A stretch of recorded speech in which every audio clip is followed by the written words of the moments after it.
Hello, welcome to SquishiVision. Let's just go straight into this because there's not really much to talk about in the prelude. I've already done a reaction video to the teaser and the first trailer, or at least the first trailer of Space Jam, where I discussed the background of the film and my own relationship with it and what I'd known in the first film. So we can go straight into watching this and see what's new, scrub through it, look for the Easter eggs, because boy, there was a lot of Easter eggs in the first one. Like it was like Ready Player 1.5 or whatever. So like I said, let's go straight to this, watch it one time, and then Welcome, King James. I'm a cartoon? Ah! I'm shorter than Kevin Hart! No. Meh. What's up, Doc? Bugs! Bring it here, man. What brings you to Tonewad, Doc? The computer dude kidnapped my son. Dog! What in the Matrix hell? Hey! What'd you do to my son? The only way you're getting your son back is if you and I play a little basketball. You want to play me in basketball? I need to assemble an elite team. You need a dream team. I'll take it from here. Sam, shoot the ball. Let's try that again, shall we? We'll get your son back. I promise. What's happening? Up the jam. I look expensive. Up the Introducing the Goon Squad! I got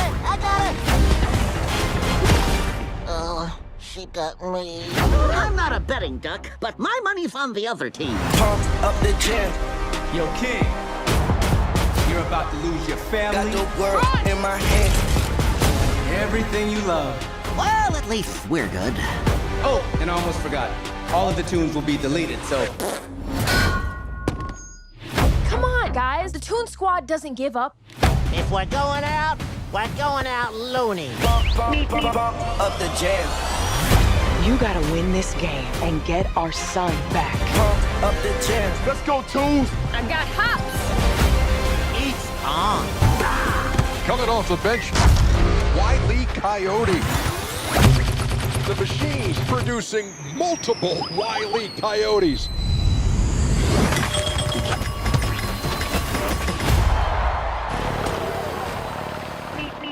Well, that happened.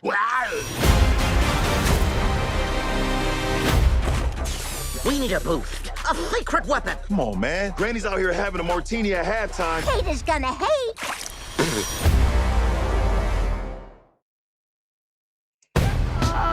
alright, well, let's go through this. We'll skip over the footage we've seen before because I've already discussed that. So, seen this bit before.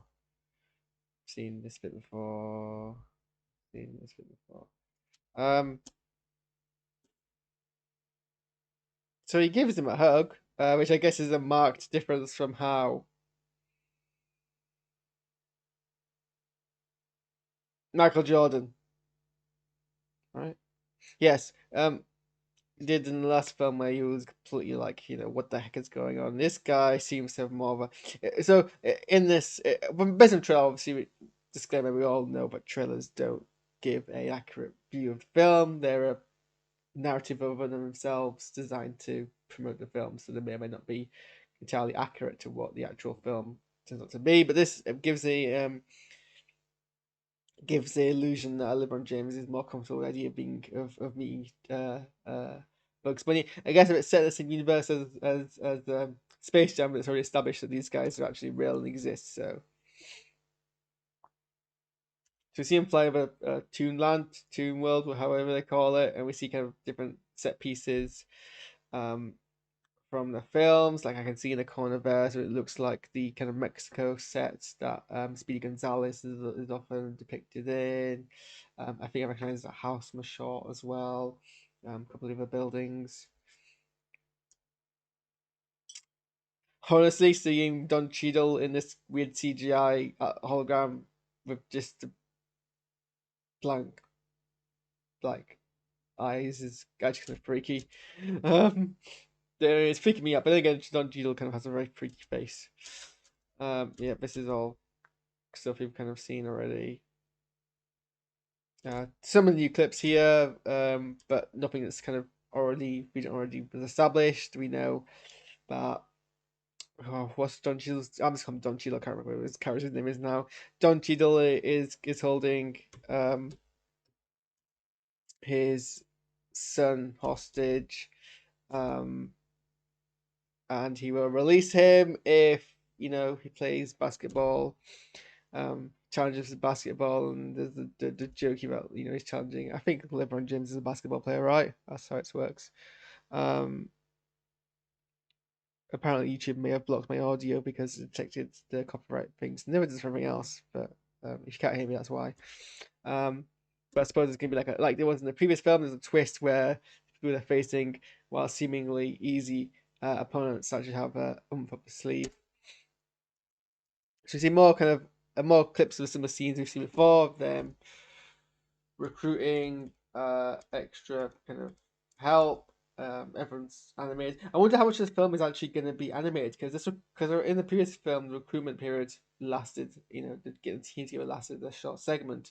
So I wonder if that's actually it'd be a bold choice to have all these like physical actors and animate them and just have them as voice actors for a large proportion of the film, because that tends to mean that you don't, if you have actors able to act physically, you kind of want to shoehorn the physicality. That's why in Marvel in superhero films the masks are often lost frequently during final battles, is because you pay for the face.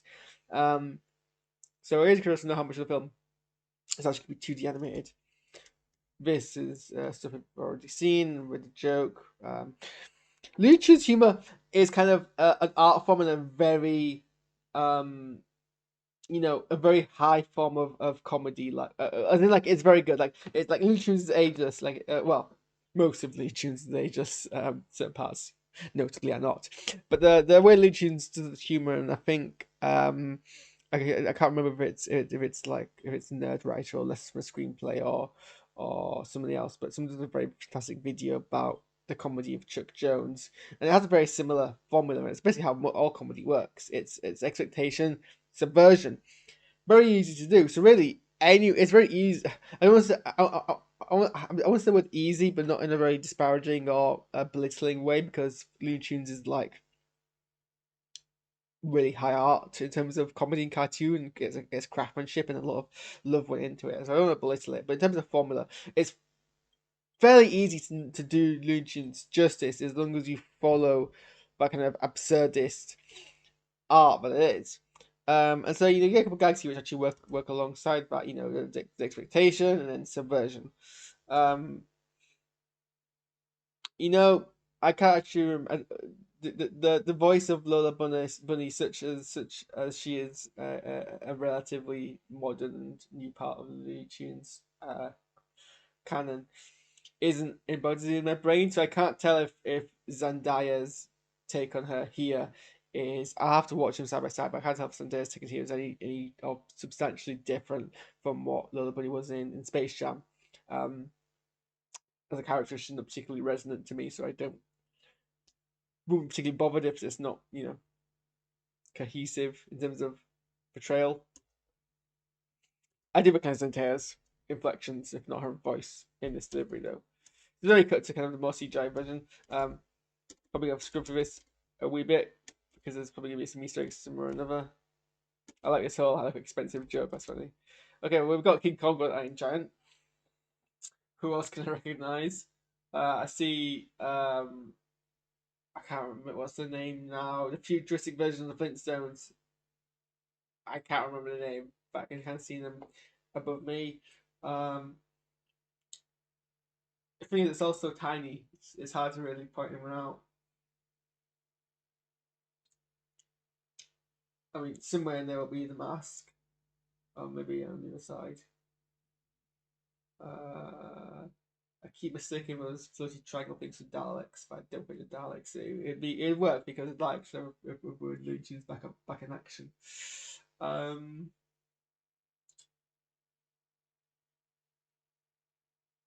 It's because also it's not in focus, so it's hard to really work out what I'm looking at. And a lot of it's Maria as well. I won't spend too long with it, but it'll have like 5 minutes of Harris just staring below the webcam. I see the Animaniacs. They're on the UFO.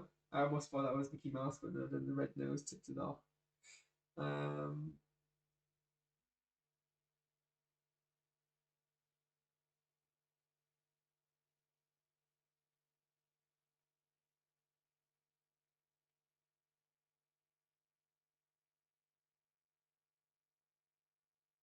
I might see Scooby Gang.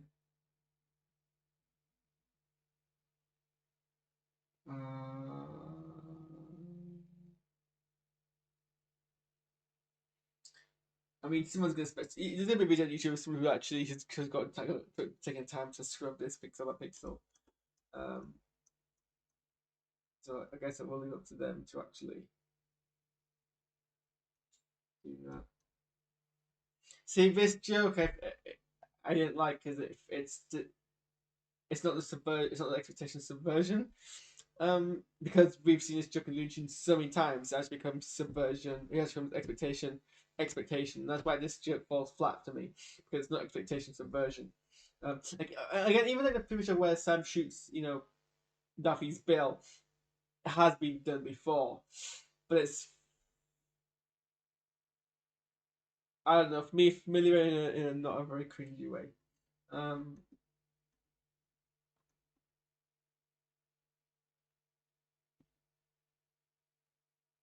It's very interesting to see Wile E. Coyote in 3D form. It reminds me of a Wile E. Coyote toy I used to have as a child. I used to have a stuffed soft toy of Wile E. Coyote, and that's the room which reminds me of it. It was annoying though because it didn't put any kind of wiring in the ears, so the ears didn't stick up, which is kind of like, it didn't look like Wile E. Coyote because Wile E. Coyote has stuck up ears, not droopy ears. Same with bugs actually.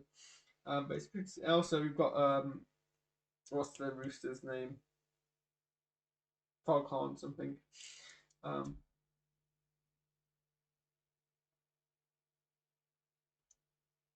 This shot's kind of good. I guess it's like really the earliest time, or maybe like this is before he gets kidnapped, so we kind of see this shot, and we've obviously got pictures of him and his family. Although not him and his actual family, because he actually hasn't an actual family, and then he obviously went asked to be in this. I hope the kid's got no aspirations to be in film, because that would be like okay, I could go for this, but it looks like it'd be too dark. That's possibly Thunderbird 2, but I don't think it is. I think it's one of the Blue Tube cartoons. I think I was no, it's not Thunderbird 2. I was wishful thinking on my part. It's Iron Giant King Kong are sitting down. There's Dinosaur there from Flintstones.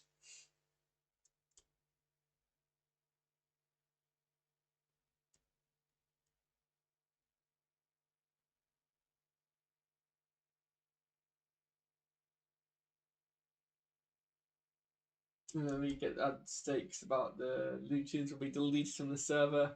Not sure why at the moment, but they'll be deleted from the server if they lose. So we get the extra stakes there, which wasn't in the previous trailer. We know what's for stake for the Looney Tunes. It's not slavery, it's murder.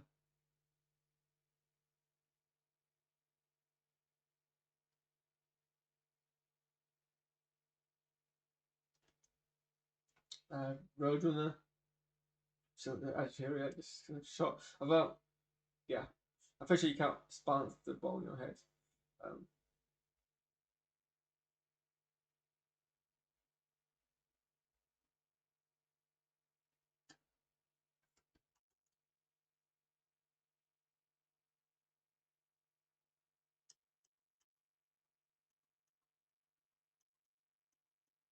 We get Bugs Bunny having a credit, which is kind of back with the first Space Jam. He used to go credits as well.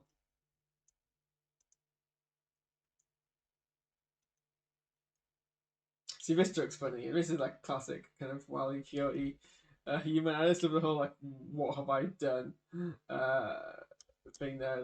That's great. I like that. That was fun. Let's just scoop through that, and should be some things you can see there.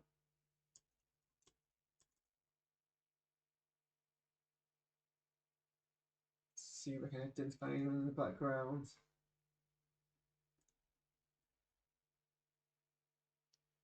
There's the mask. The King Kong. I recognize that green guy balancing, but I can't remember what from. Dinosaur from Flintstones.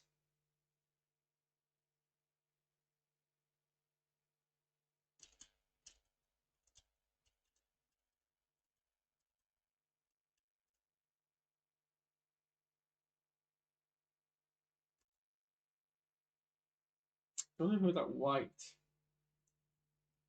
just above me thing is. Oh, there's Robin. Just below the net. Oop. I think that's Batgirl actually there.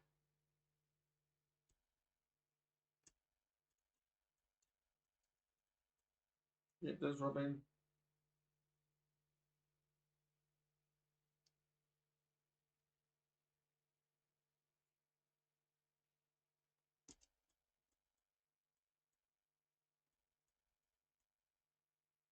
I feel like you can make an entire game out of just watching what the background actors are doing. So there's Batman. There's the Joker.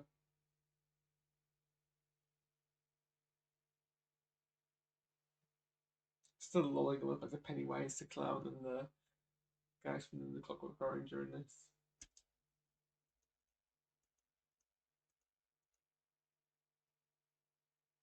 You know, credits, and then this joke, which I don't really get. Okay, well, that was my script and those are my thoughts. Let me know if you're excited, like I am. It's probably a bad sign because if I'm excited, probably it's gonna be terrible, or are you just like, nah, it's gonna be crap, which might mean it might be good. Thanks for watching. I am very hungry, so I'm gonna go make some food, and I'll see you guys next time.